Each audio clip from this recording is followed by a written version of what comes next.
טוב, אהלן, שלום לכולם ושבוע נעים. בסרטון הזה אני רוצה ככה לסקור טיפה את סקטור בעצם של מימון ההמונים, או בעצם אפשר גם להגיד השקעות שאינן סחירות. כמובן שכל מה שאני אגיד בסרטון הזה זאת דעתי האישית בלבד, ואין זו בעצם המלצה כלשהי לביצוע פעולות כאלה ואחרות. אז ככה, ראשית, אני חושב שבתיק בתיק השקעות, בן אדם שככה יש לו איזשהו הון מסוים ורוצה ככה להשקיע אותו, נחמד שיהיה איזשהו פיזור מסוים בדברים שהם לא סחירים, שבעצם תנודות חזקות בבורסה, ימינה או שמאלה לא משפיעות עליהם בצורה ככה רצינית.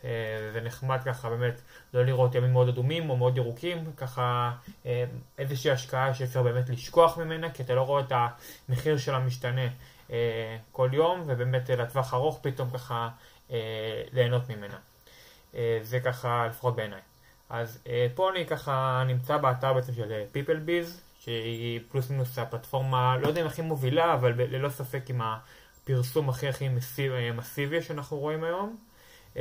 באמת המון גייסו דרכה, יש פה המון דברים מעניינים.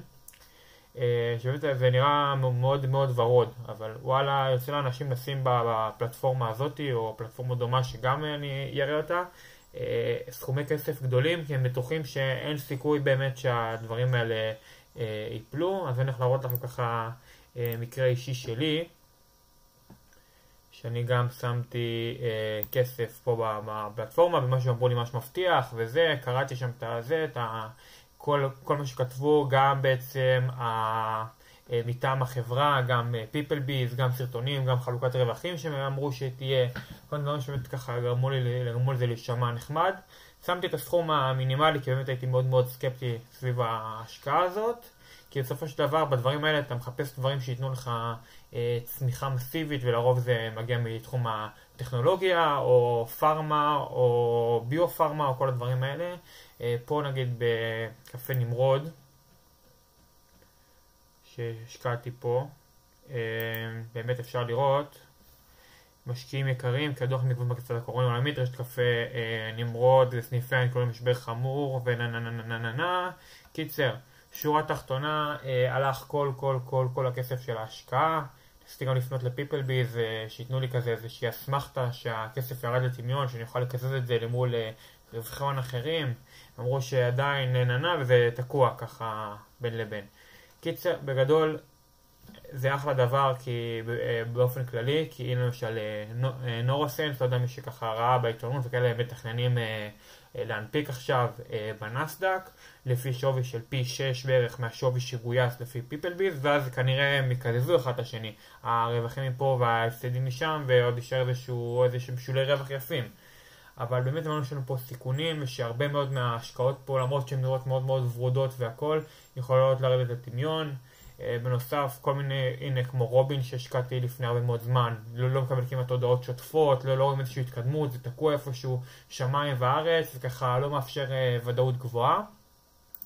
ובאמת צריך לנתב להשקעות מהסוג הזה, בעיניי לפחות, סכומי כסף מאוד קטנים ביחס לכלל תיק ההשקעות. זה מרכיב שהוא נחמד והוא מגוון, אבל באמת צריך להיות מאוד זהירים, כי הסטטיסטיקה היא פלוס מינוס 1 ל-10 בסטארט-אפים שבאמת מצליח. אז נגיד PeopleBiz עושים את הבדיקות שלהם, וככה באמת אולי מצמצמים קצת את הסטטיסטיקה, אז יהיה 1 מ-5, 1 מ-4, אבל אין שום סיכוי שבעולם שאפילו בעיניי לפחות 50% מהסטארט-אפים שבאמת סטארט-אפים או חברות או לא יודע איך לקרוא לזה בדיוק שמנפיקים פה, הם באמת ייצרו תשואות עודפות ויתנו ערך גבוה למשקיעים. בעיניי מתוך גם כל מי שבעצם יוצא פה לגיוס המונים ייתנו ערך בסדר גודל של 1 ל-3 אולי, במקרה אופטימי ייתנו ערך יפה של פי כמה. על השקעה, ובגלל זה צריך ממש ממש סלקטיבי, לראות פה את הדברים היותר מעניינים שמוצאים, איפה שבאמת יש ערך נורא נורא גדול, משהו איזו טכנולוגיה חדשנית, שאנחנו רואים גם שאספו כסף מיזמים מצליחים בתחומים, שבאמת כבר יש להם אולי איזשהו שיתוף פעולה עם חברה גדולה, ובאמת ככה להיות ממש ממש סלקטיבי וממש ממש זהיר, כי כמו שראיתם פה, מלוא ההשקעה יכולה לרדת לטמיון וזהו, אין לכם כאילו, זה לא כמו מניה שקניתם יורדת 10% ומתקנת 20, אננס יורדת איכשהו, עולה שוב יורדת.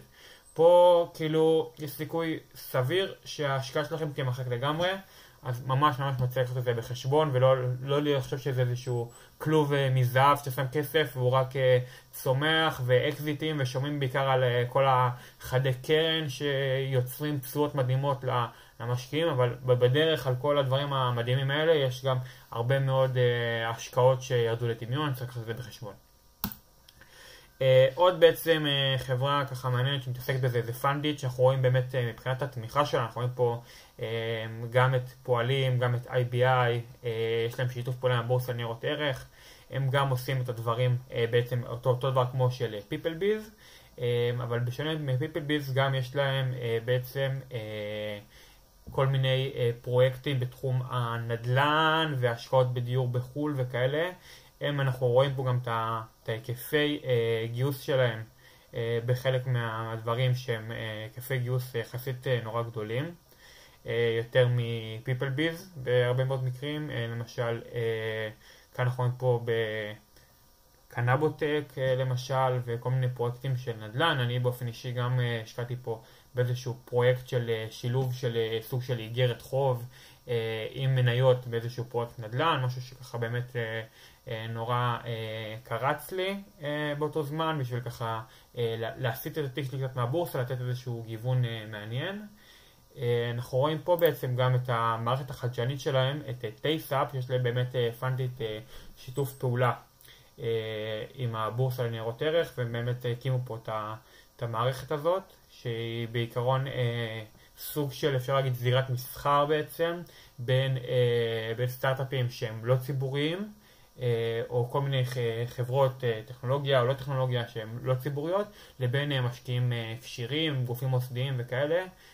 באמת זה אופציה מדהימה באמת להנזיל את ההשקעות האלה ושתוכל גם למכור אותן, בשונה באמת מ-PeopleBiz והשקעות אחרות בפנדיט, השקעות שנעשות דרך המערכת הזאת, יש בהן ככה, בעיניי לפחות, איזשהו ככה יתרון מאוד מאוד גדול שהן פלוס מינוס נזילות בצורה מסוימת, שזה ככה פלוס משמעותי. בכל אופן, גם PeopleBiz זה אחלה, זה מעניין, יש שם דברים טובים, יש שם דברים פחות טובים, באמת צריך להיות סלקטיבי. גם בפנדיט יש דברים מעניינים, גם מבחינת השילוב עם נדל"ן וכל מיני, הנה רואים פה כמו הפרויקטים של תמה, דברים כאלה שהם נחמדים, אחלה דבר של גיוון לתיק.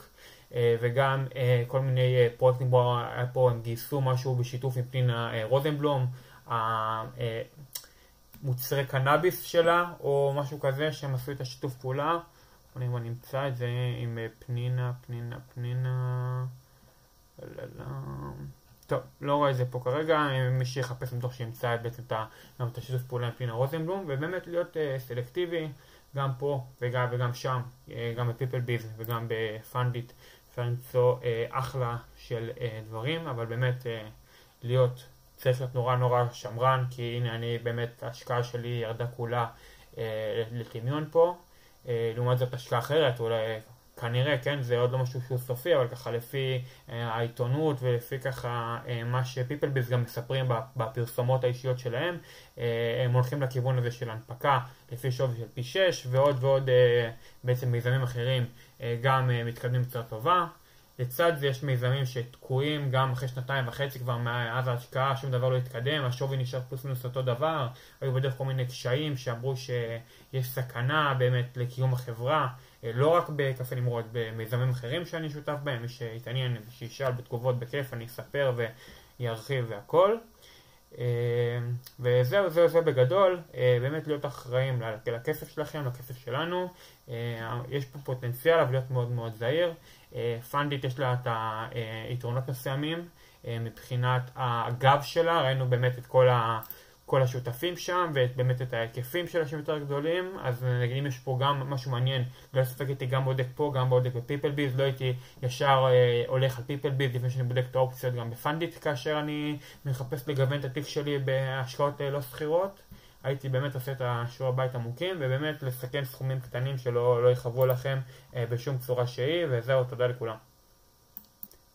ועוד משהו קטן, מי שככה אהב את התוכן הזה, נשמח שתעשו סאבסקרייב ולייק והכל, ותשתפו חברים, תודה.